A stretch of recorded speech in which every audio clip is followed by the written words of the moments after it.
From the beginning of Montana's distinctive yet troubled history, the Treasure State was dominated, both economically and politically, by powerful outside interests who shipped in capital and bought control of the state.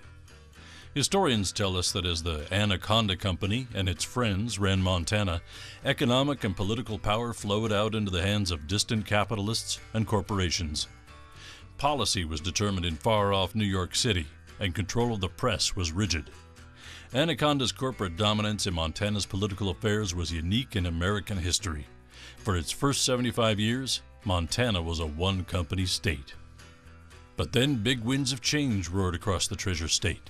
Between 1965 and 1980, Montanans ripped off their copper collar, transforming Montana from a corporate colony into a free, modern state. The people finally controlled their own destiny. The pitched battle between the people and the established power structure was not easily won, but fired in a crucible of change. A new Montana was born.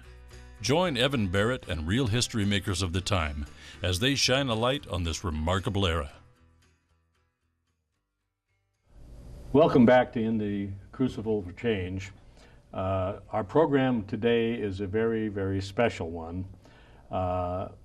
The fulcrum upon which much of the progressive change took place in Montana was probably the Constitution, the new Constitution in 1972. If you think of all the progressive change of the era, so much of it played out from the whole development of the Constitution and the implementation of the Constitution. So today's program, we're going to be dealing with the Constitution in terms of the front end of the Constitution, what led up to the Constitutional Convention. Now, we're going to do a number of programs on the Constitution itself, but this is about what happened on the front end. You know, if you think about the folks that put the Constitution together, nationally they call them the Founding Fathers, because they were all men. Here in Montana, we might think of them that the folks at the Constitutional Convention were the Founding Fathers and the Founding Mothers. But if that be the case, today we have the Founding Grandparents, the people that were there on the front end that helped it happen. And I'm really, really honored to be in the presence of people who made such a major difference in Montana history. We have three guests today. Jean Bowman was a member of the League of Women Voters, leadership of League of Women Voters that helped promote the development of the Constitutional Convention, and then herself was elected to the Constitutional Convention as a delegate, and not only that, was an officer, the secretary of the convention. So she obviously played a major role on the front end and the actual development of the Constitution. Tony Hegner joins us from Havre, and Tony was very, very active in the League of Women Voters, pushing for the new Constitution, and the AAUW, the American Association of University Women. Mm-hmm. Tony later was a county commissioner in Havre and also a three-term member of the Montana Legislature. Right. Again, and Ty Robinson from Missoula. Ty is the last remaining member of what is called the Montana Constitutional Convention Commission, the folks that set up the whole structure of the convention itself. And he's also a very prominent long-term attorney from Missoula. So these folks are the founding grandparents of the Constitution, which has made such a big difference in Montana. So welcome to all of you here on. Thank you. We're glad to be here. Now this, by the way, is not an interview. This is a conversation. I want to hear your points of view on a lot of things, and I'll probably throw in my perspective on a little bit as we go. We'll be glad to let you. We'll be glad to argue with you. But I got to tell you, it really is an honor, because this document, which made such a major difference in Montana history and in the lives of every Montanan since that time, you played such an important role of making it happen. I mean, it can't be understated or overstated how important that was. Jean, you were really, really active, seemed almost full-time in the League of Women Voters back at that time and what you were doing. Tell us about what happened back there in the Billings and eastern Montana areas you tried to push forward on this idea.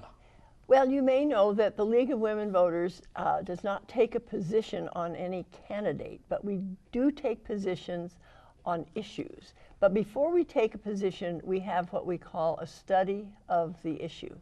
And we decided that we would make whether or not Montana needed a new constitution the subject of our issue to be studied at that particular time, which was in the late 60s.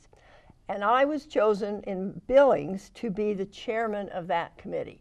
And so I spent a lot of time reading the old Constitution, putting things together about why I thought, and of course there was a committee working with me, why we thought we should come out in favor of having a new Constitution. And the state league, then each unit of the state leagues in the various towns were doing the same thing. And as a group, we decided that yes, indeed, the League of Women Voters of Montana was going to support and push for a new constitution. Well, you know, if you think about it, having the politically interested, civically interested women of Montana unified on a subject has got to be a pretty powerful thing. You know. We were pretty sure we wanted this to happen. Mm-hmm. And we did everything we could to make it happen. Do you recall what were the kind of some of the core issues that drove people to say, we've got to have some change here?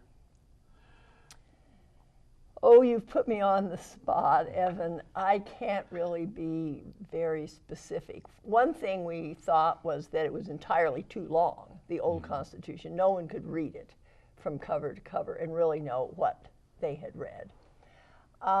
We felt like the Anaconda Company and the Montana Power Company had a little bit too much leeway for taxing in the Constitution. We had read about what constitutions were supposed to do and felt that this was probably legislative material, not constitutional material.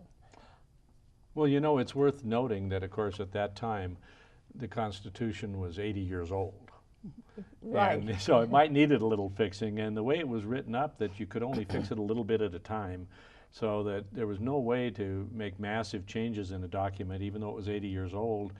And coincidentally, perhaps, the president of the Constitutional Convention when it was written was Copper King W.A. Clark. Exactly. Yeah. Isn't that interesting? Now, who knows, you know, how that would go, but... well, and of course, women didn't have the vote at that time. Yeah. And not that it might have made any difference, but it very well might have made a difference in how the 1889 Constitution turned out. It was written by very few people in a very short time for a very specific reason, which was we wanted to become a member of the Union. Yeah, you had to have a constitution. We had to have a constitution in order to do that. And the first one had been turned down by the Senate, I believe, in Washington. Senate, yeah. And so these people were in a hurry, understandably, and their purpose in writing a constitution was far different than the purpose of those of us who helped to draft the 1972 Constitution. And you were on the front end again from the promotional side, which is really, once you got it in your mind as an organization to push on this, and you guys pushed it all over the place. Tell me how much we did push it all over the place. Dale Harris came up with an absolutely marvelous banner for us. I don't know where he had it made. But my very good friend Jean Anderson from Billings and I had access to this banner. And we made arrangements to have a booth in many county fairs across eastern Montana.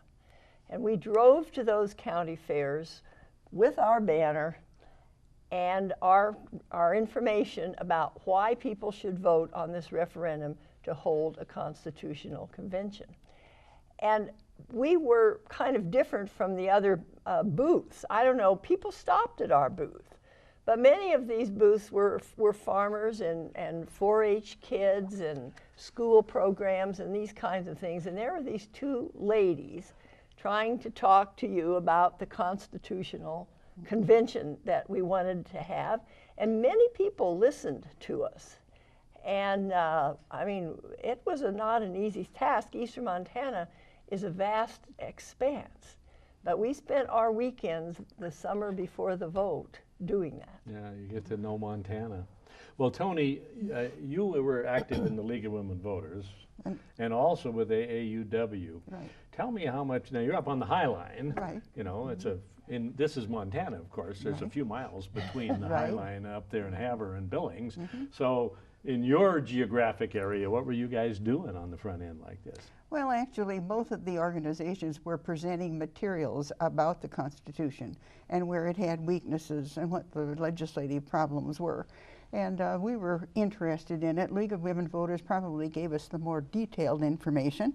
AAUW provided us a lot of background in connection with it, but both groups were studying the fact that it wasn't working the way it should, and that we needed to do some revisions needed to be modernized, if nothing else.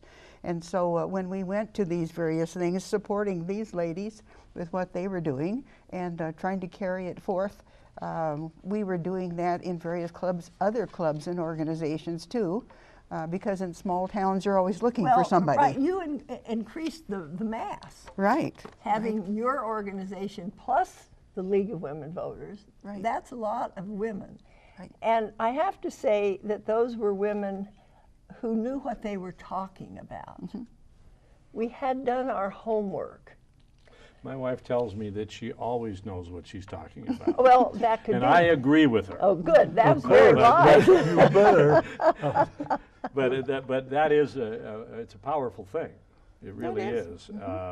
And it was an interesting time. I recall that, and Ty, I might ask your thoughts on this because you were in World War II. Yes. And Ted Schwinden made the point when we talked with him that Montana was changing partially because people came back from World War II. GI Bill had seen the world, were looking for change. Tell us what your... Well, it was a sociological change, there's no question about it. As we came back after World War II, we all wanted a new beginning and we wanted it in a hurry. Well, Montana changed, I think, somewhat politically, economically. The politics didn't bother us so much as long as we could do certain things. It became obvious after we were educated under the GI Bill, yes, it was a time for change and we could be the change makers. And that's, I think, the motivation that put these nice women to work, thinking something is happening here, and it was happening all over Montana. Did you find that there were impediments to change that were built into the government here, and that caused you to think, well, we want to make change, but we got to change the rules before we can change the game? There certainly were impediments, but a lot of those became personal impediments of people or organizations that wanted to maintain the status quo. When you talk about a change, you're talking about changing the Constitution. Boy, oh boy, that's a big operation, and that's going to affect all of us. And believe me, if I'm a sheep herder out here running a lot of sheep, I'm on those people down in hell now tampering with anything, so leave it as it is. We're doing fine. Yes, I think the motivation was there, and it kind of snowballed itself thanks to the very thing that Gene and Tony are talking about here, where they took the reins as an organized effort that they were to go out and see first, should we have one? And of course, following that, over into the political realm came the legislature saying we should have a committee to determine, should we change the Constitution? What should we do? Should we fix it up? Should we modify it or anything? Then, that process was very interesting because that was the, I think that was the '67 legislature. Yes. And at that point, they tried to pass a bill to create a constitutional commission, and it didn't pass. That's right. And so, actually, I think it was Senator Groff from Victor. And Senator Dave James from Chester, and Senator Bill McKay from Red Lodge, or he was actually from your hometown. well, that was my hometown. Yeah, I was at my home county. He actually was from over by Roscoe. Carbon County. Yeah, and so those three introduced a resolution to have a study by the Legislative Council, which is kind of an evolving group, and then Jim Felt From Billings. and Jim Murphy, who you knew well, and Kalispell. Kalispell, proposed it similarly in the House, and they both passed, so suddenly there was a study. And the study came up with some interesting stuff. According to the study, 20% of the Constitution sections needed revision. Half of them were okay, and more than 30% needed to be thrown out. So the legislature actually looked at the section by section. They said, wow, there's a bunch of stuff in here that's got to go. So that was probably the first real serious public. Well, it was moldy. Yeah. Yeah. Yeah. Now you're a lawyer. Yes. And you became an attorney. Exactly. Right. And Tony, you didn't become an attorney. No, I did not. She's lucky. Smart Yeah. girl. But we all, I think, experienced or understand experiencing the problems. One of them was always this 60-day legislature. That is true. There was a feeling, I think people became disinfected about the fact the legislature would never seem to quit on time. And what they did on the 60th day, at the end of the 60th day, they just put a cloth over the clock. And Pretend like it was still the 60th day. That's right, and went on working. And finally they realized that some of them wanted to go home and had to get things planted and do some other work. Then they finally got the work done and went home. But that was happening too often in the minds of lots of people. Then there were other people who felt that the legislature shouldn't be meeting that often. We could get by without it. For instance, Wyoming, where they meet 30 days, they get everything done and go home. We weren't having that luxury. Oh, Wyoming. Well, we never could quite use them for a model, now could we? Well, I just mentioned that since they're a sister state. Well, you know, if you think about this thing, we had a number of impediments, and people decided, hey, we're looking for a little bit of change here. But a thing that kind of was upsetting things and making it change seem inevitable was reapportionment. It changed the power structure in Montana pretty dramatically because the U.S. Supreme Court said one man, one vote. And you know, prior to that, for example, Petroleum County with 800 people had one senator, and Billings, Yellowstone County with 80,000 people at the time had one senator. That was 100-to-1 disproportion of power. And so the rural areas were overpowered in the processes, and suddenly the Supreme Court threw that out, and all of a sudden the power structures started changing, and it's almost like change became somewhat more inevitable at that point. Right. And I think that brought some of the impetus for change, that very court ruling. And I think that Montana took advantage of that in a very measured, cautious, intelligent way. They had the commission, they had the Legislative Council study, the League of Women Voters who just did it, but we didn't just say, oh, we've got to change, so let's get started and have a kind of a mishmash. I think that the state needs to take credit for the fact that it approached this, I think, in a very systematic, carefully thought out way, which is probably one of the reasons that it was so successful. I would guess if you elected 100 people very quickly and threw them in a room and said, come up with a constitution, In 30 days. you'd never get it done. Never. Well, But if it hadn't been for the kind of structured approach that you talked the about. foundation that was laid by the commission that Ty was on, by the AAUW, the League of Women Voters. There was another group that some people were involved in that Jim Felt put together in Billings, trying to get people to start thinking about this, because your idea of what would be a good change wouldn't necessarily be mine. And so we got people to talking about what really do we need to do instead of just throwing a bunch of stuff in a pot. Well, to kind of maybe lay out the formal structure, obviously the promotion on the front end and the energizing of people. And by the way, let me just say that this whole series in the Crucible of Change is about the empowerment of people.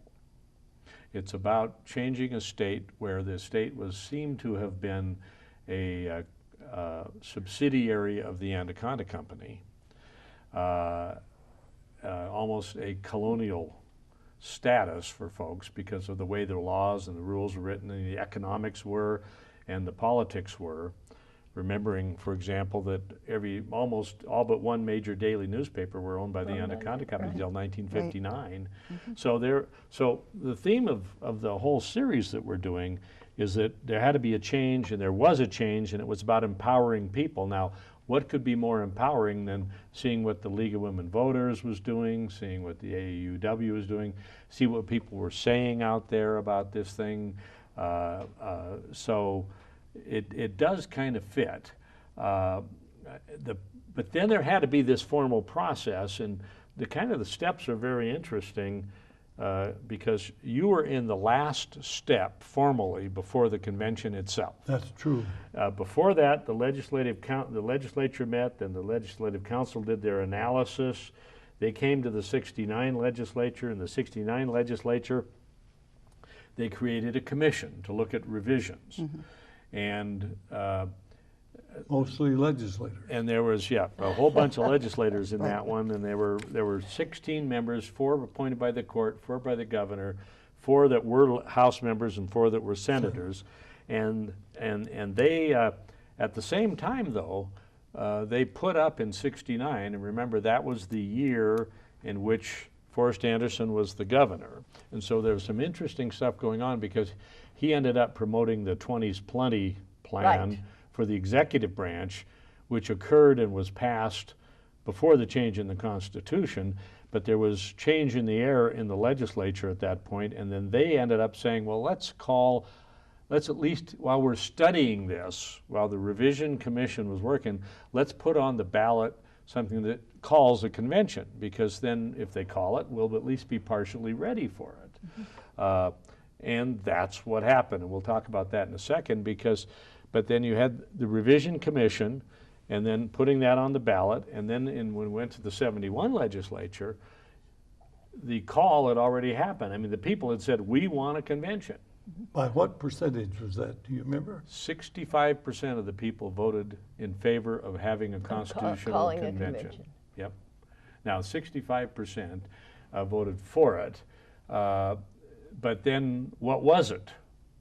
They knew change, but then the legislature had to come up with an enabling act. And the '71 session did that. They came up with the thing that said, within the constraints of the existing Constitution, came and said, well, we have to elect a bunch of people. They have to be elected like House members. They have to have the qualification like Senate members.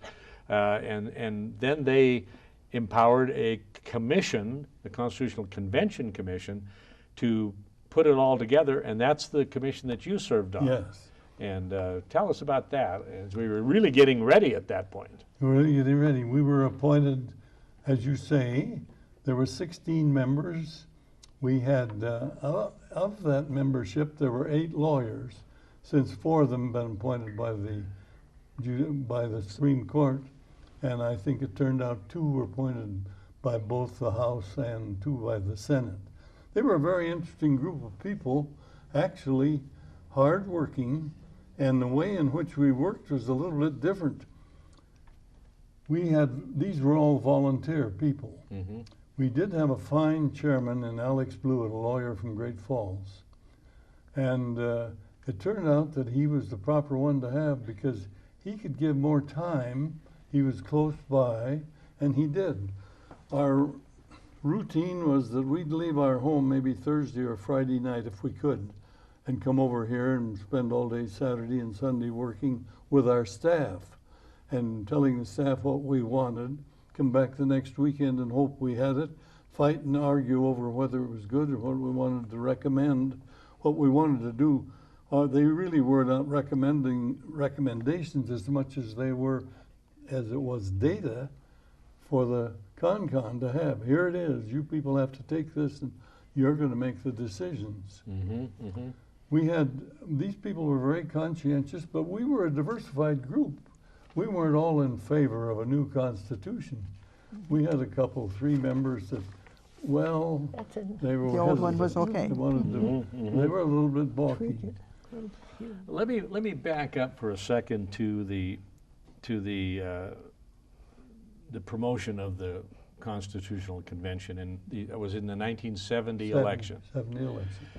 Which is also when the 20s plenty was on. So the people were seeing that, and that passed by better than 70%.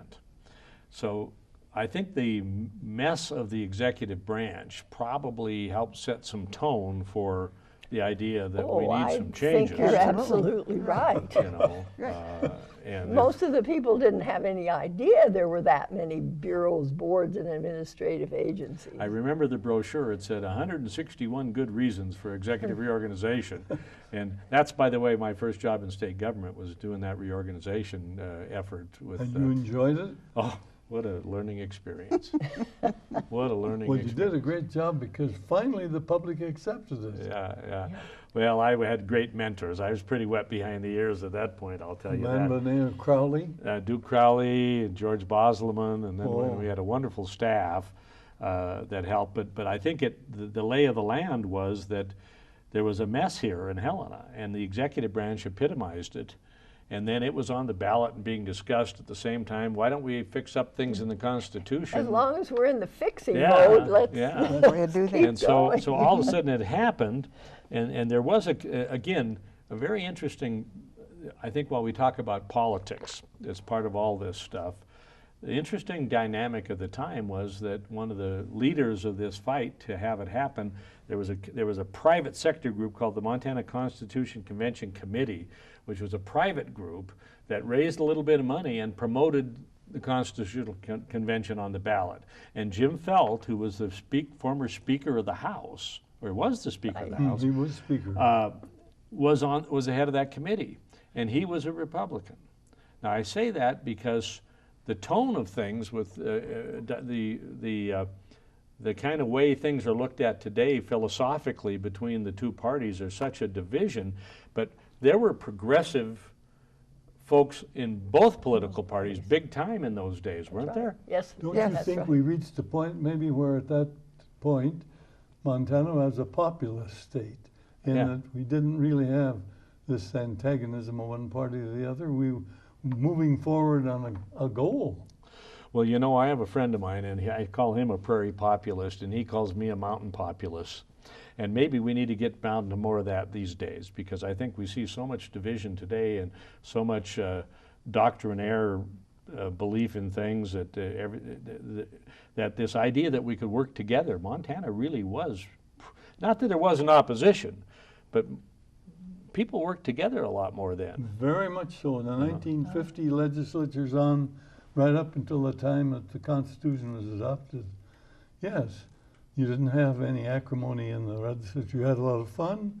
You had leadership in both houses that saw to it. For instance, you mentioned Groff. He was really the man that ran the Senate on finances, and he had a partner from his own county. He lived 10 miles apart. Norris Nichols. Morris Nichols, and the two of them, why they ran the legislative finance. We called them the Gold Dust Twins. Yes, we did. And we were hoping a little of that dust would fall off on us at times. Yeah, but it was interesting that it went on that ballot, and it was promoted, and it happened, and so. But in the meantime, it's very interesting. It was like what happened with executive reorganization. While the 20s plenty thing was on the ballot, there was a study being conducted so that if it passed, there would be a plan to go to the legislature with. Well, you had at least a little of that with the Constitutional Revision Commission. They had a staff. I think Dale Harris was the staff director of both that commission, the first commission, and the second commission. Yes. He was a brilliant fellow, wasn't he? He was very nice to work with. He showed up every day with a coat and tie.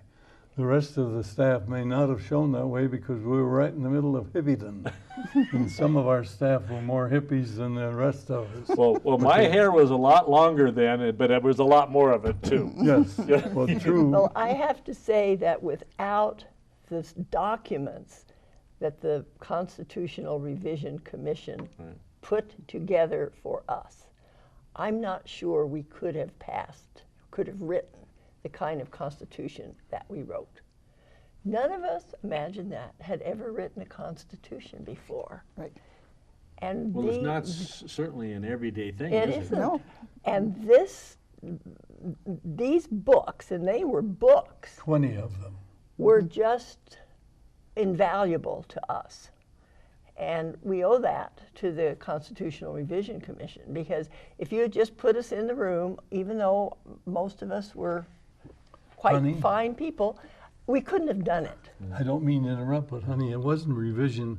We're the Constitutional Convention Committee, sorry. Thank Thank because you. the revisions have been first ahead of Yes, us, Yeah. sorry. the group of legislators. Yeah, we had, again, the structure was a legislative council, followed by a revision commission, followed by a vote, and then a constitutional convention commission, followed And by those are- elections, and then a Yeah, constitutional but it's the convention. Yeah, we were way down to today. Well, but you had were a- invaluable. You had a marvelous staff, We had a great staff. Let me tell you. even with the long hair.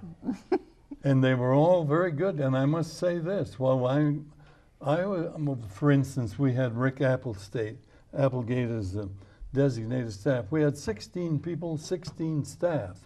So each one of us had a staff member, and they were very loyal to each one of us in doing our work. Anyway, we get to the point where without these people, we wouldn't be doing our work. They were doing the work, and they were the slaves. Let us put it that way. We'd get back here on a weekend, and we'd do the arguing, and we'd put it together, give them some more ideas. We came up with a lot of ideas. Where did we get the idea that we should have a change in the educational? Well, that was happenstance. My brother came along one day when we were in a meeting, and he had just come from Michigan, where he graduated from law school. We're talking about the education problems. Do you remember that? Yes. We had a state board of education of 5 people expected to run the whole state. We weren't doing very well, were we? No. With K and No. 12. Including the People- I was university going to system. say, I Oh, was the going to say universities. that Including the too. university. People That weren't was in happy with it. disarray. Dr. Rennie, Dr. McFarland fighting with each other. Legislature torn all apart over that. Well, why don't you go to Michigan, because they've just adopted a brand new model of 7 people who run their higher education, etc., and something else. It turned out that we had people come from Michigan, as we did from various times. We reached out to Colorado, Washington State University. We were fortunate to get these people to come in and advise us so we could put something on paper for these people. And it was working. Everybody on our staff, I think in fairness to would you mind if Go right ahead. just read, let's go back first to the membership. I mentioned Alexander Blewett, Alex. We had Gene Mahoney, a senator Oh, yeah. down in Sanders County as the vice chair. Charles Bovey from Great Falls. You Yes. all remember I Charles? remember him, yes. Yes, who played a real part in the history of Montana. And we had Marjorie Brown, who had been on the revision commission. She came in on this commission. Well, she turned out at one time to be dean of the law school at the university. Charles Harrington, a lawyer. Yeah, Chaz, yeah. Arthur Haggeston, Clyde Hawkes, a longtime legislator from down somewhere in the prairie just east of Ekalaka. Gene Phillips was a lawyer in Kalispell, partner of my brother. Clyde Rader, another longtime senator. Then we had Randall Swanberg from Great Falls. And he had more ideas. I don't know where they all came from, except if we went to lunch, it was a 3-martini lunch, and then he had more Yeah, ideas. very than ever. creative, yeah. Yes, we did. Bruce Toole, another lawyer from down with the big firm in Billings. And Leonard Schultz, longtime lawyer in Dillon, a friend of yours. You knew him probably very well. And then we had Bill Sternhagen from Helena. And then we had the key, a professor by the name of Ellis Waldron from the university, Yeah. political science professor. This is his book right here. This is what I call my Bible. Oh, This I'd is have to- Ellis Waldron's Bible. I'd say without Dale Harris and Ellis Waldron, our work would never have been complete, nor would it have been very productive. Thank goodness for all of you. Well, thank you, dear. Thank you. Weekly, we had an equal staff of just as good as I think the people on the commission. We had, as we spoke about Dale, we had Jerry Holleran of Missoula, who was a journalist at Missoula. Former reporter, a real smart guy. He was, and a hard-working. These people on the staff were all, I thought, very conscientious. Once we got them into work and got them out of bed in the morning, they'd had a big night before, these hippie kids. We're going to have a program with a lot of those staff folks, and I'm going to play them your comments. So, yeah. Let's blank out some of Okay, those. they were, by the way, a very accomplished group that went on to do wonderful big things, all of them. That's right. That's the in the thing real that's world. important. Yeah. That's why I'd You're like to right. read their names, because they are. There was Roger Barber, Sandra Mickelson, Karen Beck, Richard Bechtel, Bruce Sievers from Missoula, a young man that I had in college, James Grady, Karen Nyberg. She might have come from more up on the High Line there. Barry Carlson, Beverly Hilger, Juanita Fontana, Alice Behrman, Deanne Christensen. She was very active on the educational committee in preparing it. Rosemary Acker from Missoula, well, Helena, I think, and Jane Jones and Gail Smith. And you know Karen Beck, Yeah. she had been on the executive reorganization staff. That's right, she was. She left there when we finished the work there. She moved over and became. Well, and Jim Brady has some nationally respected. What does? Well, Jim he wrote Brady, the book 6 Days of the Condor. That's right. That's right. Which became the movie 3 Days of the They Condor. did, But yeah. yeah, he's became a successful author. Yeah. Yeah, I mean a lot of And then this really was a terrific. first-rate. You know, but organization. it epitomizes our processes here in the United States and in the state of Montana, that you had policymakers and you called them the kind of the slaves, but in fact that's the way a democratic system works. If it works right, it's based on information. It's based on facts, not just ideology. If you make decisions based on facts, you're going to be better off. And developing the facts was a big part of this kind of thing, I think. And I mean, out there, when you were promoting it early on, you were dealing with facts. Right. People were asking, why do we need it? And you had to explain why you needed. We needed to modernize it. We needed to be able to move more successfully. We needed to be able to influence somehow or another, and you we were couldn't. able to be specific about it. Right. And I think specificity helps. It helps people to realize, oh yeah, I get it now. Those stubborn things called facts. I know that you just don't want to be confused with Well, the I facts. think a lot of times in the political world, people would rather avoid them if it gets in the way. 90%. You know. Look at the political campaign that we're going through at the present time. Well, Facts are not, well, after all, what's your goal? Is to get elected. And if you have to slip a few things sideways. I'll tell you. Anyway, But I think we were very fortunate to have had the people working all the way through the con, right back down to the first revisionist. They were all people that wanted to see something done. What for? For the people of Montana. And to get the best thing we could to have some kind of an institution, document that could make us civilized. you know, go ahead. Well, your staff then lopped over to become the staff of the substantive committees Right. of the convention. That's right. Virtually And- all of them went Well, over Yes, to virtually them. all of them. And of course, we couldn't have done it without them. They had the experience They had already. the experience. They knew what they And we didn't. You know, the staff person knew more about whatever it was than probably most of, if not all, of the committee. And we respected that and listened to that. That's right. And Well, you know, the way the way I think the process works is that the younger folks, which I was at that time, our job I in doing was this stuff was younger to too. dig out the facts and to provide them to people who had more judgment than we did. We knew how to dig and research and come up with information and even have ideas. But the fact was that there had to be more seasoned folks, like those who were elected at the convention, who then took that knowledge, that information, and used their judgment to come up with some right solutions. And so the combination of judgment and hard work, had a younger good mix. people, some more seasoned people.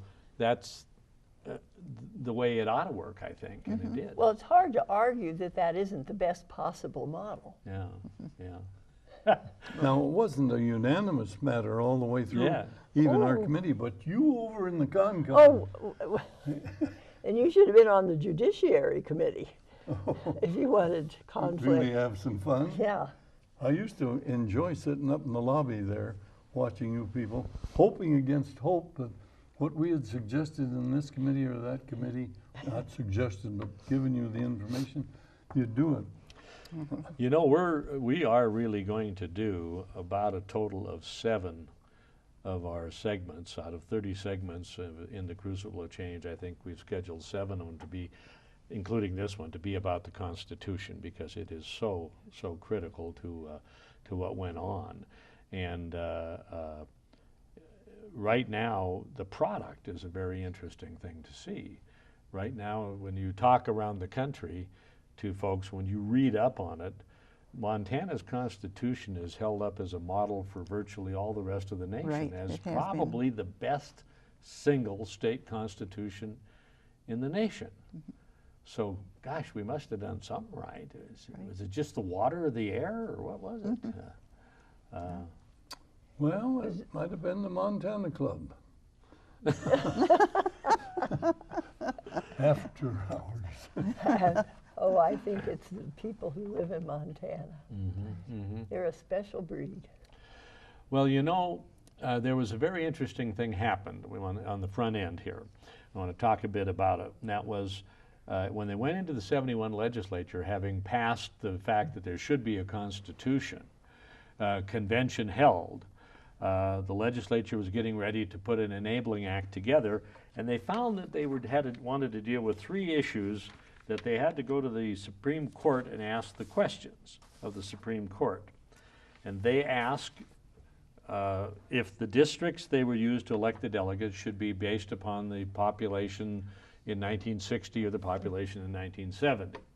And they asked if the election of delegates should be partisan or nonpartisan. And then they asked, perhaps the most important question, could local government officials who were currently holding office at that time or existing legislators run to be delegates? And the Supreme Court, and those were legitimate questions, they didn't know the answer to them. Right. So the Supreme Court said, they came back within 30 days and said, use the 1970 census, it's done, it's completed, use it as the basis for apportionment of the delegates, okay? They said, the rules of the old Constitution said you elect them in the same manner in which the legislature is elected, so it meant partisan because that's what the legislative elections were. And then they said there was a provision in the Constitution that said no person shall be able to hold more than one civil office at the same time. Right. And I think the term was civil office at the same time. And therefore, if you were an existing legislator or a county commissioner or anyone like that, you could not be a delegate to the Constitutional Convention. Reflect on what that decision meant. Well, I think it was one of the best decisions the Supreme Court ever made, because the mindset of a legislator is to draft legislation, which is pretty detailed. Detailed, How yeah. we do this, and then if this happens, and this, da-da-da-da. The Constitution is more of an umbrella over which, or from which, these legislative issues are decided based on a framework is a better word, I think, than umbrella. The Constitution is a framework full of generalities, and the legislature's job is to take those generalities and make them into specific instances that will be appropriate to the foundation And of course, of legislative the stuff Constitution. is those details can change and change and change and change and they and can change. and they can change easily, and they Yeah. should as times change. But the foundation should not change easily or often. Would you? I wonder if either of you would reflect on the issue of whether or not legislators were kind of used to an older. They operated within the old system. The old system. And would they have been more prone or less prone to develop change? But I think they would have been less pro.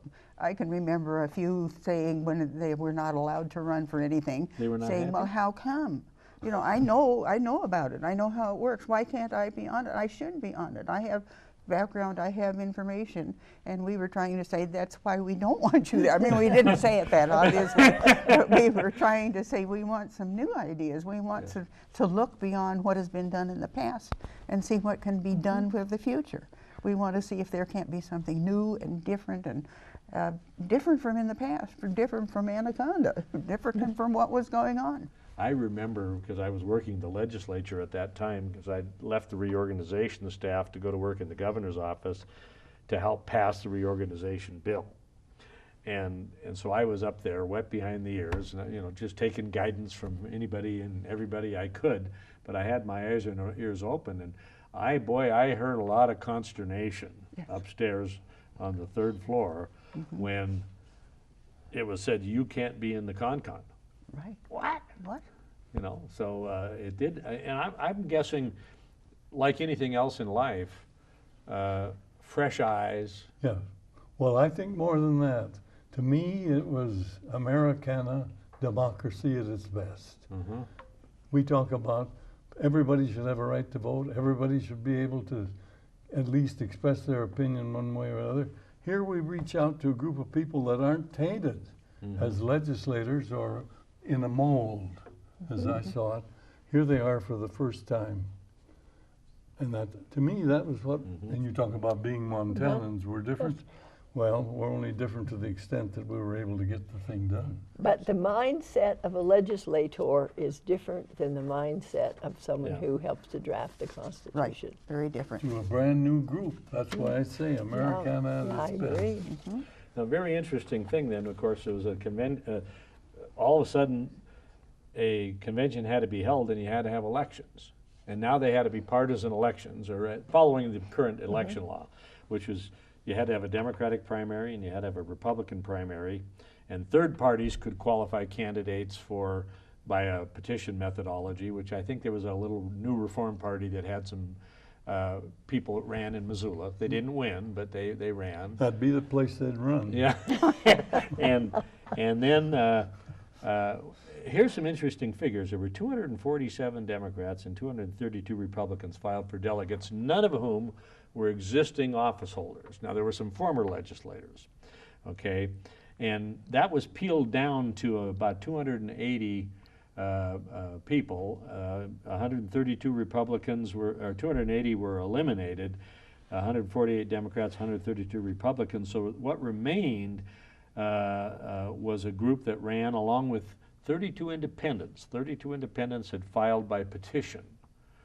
And it was interesting because the results at the end were 6 independents were elected out of the 32 that were on the ballot.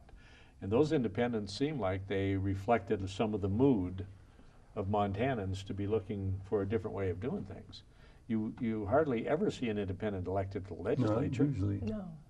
You know? This is rare. It's an odd instance if it happened. The other thing, though, and it points to the activism you folks had with the League of Women Voters and AAUW, was the emergence of women. How many women were running for it and how many were successful? You know, in the 1971 legislature, there were only 2 women legislators. Correct. Dorothy Bradley in the House, Toni Roselle in the Senate. But when the con-con election was done, there were 19 women, including you, as delegates to that convention. That's right. Did that ever open well, it made a big difference in the deliberations. Well, I felt no animosity from my fellow male delegates. I think they accepted us as delegates. You might not get that same response from all of the women. We used to have lunch every Sunday, any of us who could get together and sort of talk about everything. But I felt like we were accepted as equals. There was only one woman chairman of a committee, and that was Louise Cross, and I don't know if that made any difference or not. I happen to think that most of the committee chairmen were good choices, including Louise, but I don't think she was chosen as the token woman. I could be wrong. She did a superb job. We were delegates. Didn't matter what our gender was. Now, I want to call your attention that when you watch this and you go home and this is on the air, watch the beginning. Because in the beginning, in the introduction, it says that winds of change came to Montana, and real change came. And when that is happening, there's a picture on the screen, and that is a picture of the 19 women of the Constitutional Convention standing in the stairwell. Yes, I have a copy of that picture in my home. Right. Because I think that is emblematic of dramatic change that was taking place, and that opened the door for women to be in a much stronger role in Montana politics after that. Oh, absolutely. I agree. But it was change without animosity, I would say. Yeah. Well, that's really, you know, kind of intriguing that 16% of the candidates were women and 19% of the delegates were women. So the women did a little better than the men did when it came to being elected. But the whole thing, I want to ask and this came in the convention itself, and it's not on the run-up. I don't think there was a recommendation on this, but it was perhaps one of the more important things that happened at the convention to create cohesiveness, was the decision to seat alphabetically rather than dividing by party. Instead of saying all the Democrats here and all the Republicans here, the decision was to go A through Z, and you sat next to who was your partner on the alphabet. What was do you remember how that happened, and do you think that it made any difference to you? I think it made all the difference in the world. I don't know how it happened. It was apparently Chet Blaylock's suggestion, and I don't remember how it came about, whether I don't know. But I think it was one of the reasons that we did so well. Right. We stopped thinking about people as Democrats or Republicans. They were Constitutional Convention delegates. And the man who sat next to me, Jeff Brazier, was a Democrat from Helena. And I usually got there a little later than he did because I had an administrative meeting before the session started. And so I would come in and he would always say, "Here comes the plague." The plague of women voters. The plague of women voters. Yeah. Leave it to Jeff. Yeah, Jeff was quite a guy, He you was know. quite a guy. Again, these changes were grassroots oriented, though, if you think about it, where the delegates that, under the processes that happened, you had a new perspective being brought. Exactly. You know, I guess if you're not kind of frozen in place with believing in when you're in power, you tend to want to keep in power, and you tend to want to keep the structure the same, status Very quo. difficult to change. Yeah. Human nature is interesting, isn't it? Well, I guess I would have to agree with parts of that. Yes, human nature was something interesting. Sit up in the lobby and watch these con people. And one point I wanted to bring out, since it was a personal point, Jim Garlington was my partner, and he'd come home on weekends, so we'd discuss what was going on. It was very interesting to just get on the minds of what you people were doing and how you're doing it. I was there the day that they were bringing the convention to a halt. We were about ready to adjourn. But you were making the great argument as to whether it should be adopted. The fight was on. And I can remember my partner standing up and giving those immortal words, that this is the finest thing you can do for the generations. And I think that was, to me, that was the turning point that day in the meeting of the CONCON. Well, Jim was a delegate that I think a lot of people looked at with a great deal of suspicion, that he was probably there only to represent the interests of the Anaconda Company. And of course, that was immediately dispelled. That was totally not the way Jim performed. And he had the respect, I think, of every single delegate. And probably it was most noticeable because I think in the beginning everybody was saying, "Oh, watch out for Jim Garlington." He's got an agenda. No, he didn't have an agenda. No. I don't think anybody had an agenda. And it was remarkable. Well, you might have had some agricultural people who might have had. It's possible. It could be that. You know, well, it is interesting how this, you know, all developed, and there were a lot of great things. Obviously, we believe the Constitution itself, the product, proves out that the process was good.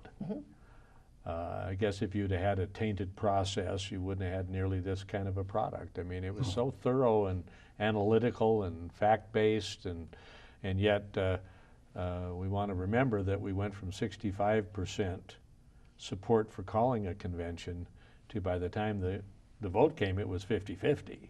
Yep. And there were powers of status quo that fought very hard to have it not happen. Did you find that that was ongoing through the whole lead up? I think many of us, including me, suspected that not everyone would sign the Constitution, but everyone did. And then that made me feel comfortable that we had 100% of our convention delegates were going to go out there and try to get it passed, which is not what happened. And all these many years I've debated whether I think it was better if they hadn't signed it and just gone out and fought against it, but you know, who knows? What was the part of the process to move it forward when you did sign it? Well, that was what I thought. But I think that this could be used as an example of why process is so important. There are a lot of people that just want to get it done, whatever it is. Jean, I think you were very fortunate to have Leo Grable as your chairman. Oh, yes, we certainly were. He was the absolutely best choice we could have made. Bob Campbell tells me the story that Bob was pushing something and they lost it by quite a sizable vote, by about 15, 18 votes. Well, Grable sent a little piece of paper down to him, said, try it again. And the next time he wins by 10 or 12 votes. Then the other time, Grable, I think, recognized that there was going to be quite an argument if something wasn't. So somebody got up to speak. Grable said, the matter's out of order, bang, right on. We went, that poor fellow never got to speak. And he was ready, I guess, with, as Bob says, that much information. He might have seen that stack. Well, we are getting ready to wrap up the program here, and I want you to know the Constitution is such an important part of this program. And your role, as like I say, I call you the founding grandparents of the modern Montana, governmentally and politically and sociologically has been built around this period of change that occurred, and nobody played a more important role than you folks. And all three of you can look back with pride on what you've done. I'm sure you do. But for those of us who are just, all we are is the beneficiary of your experience and what you offered and what you did. And it leaves us, I mean, I said this to the Constitutional Convention delegates, there's 21 left right now when we met 2 weeks ago, that it was just an absolute honor to be in their presence. And I want to say it's an honor to be in your presence. And thank you for joining us in the Crucible of Change. We're pleased to have been here. Thank you for having us. Appreciate the opportunity. Thank you very much.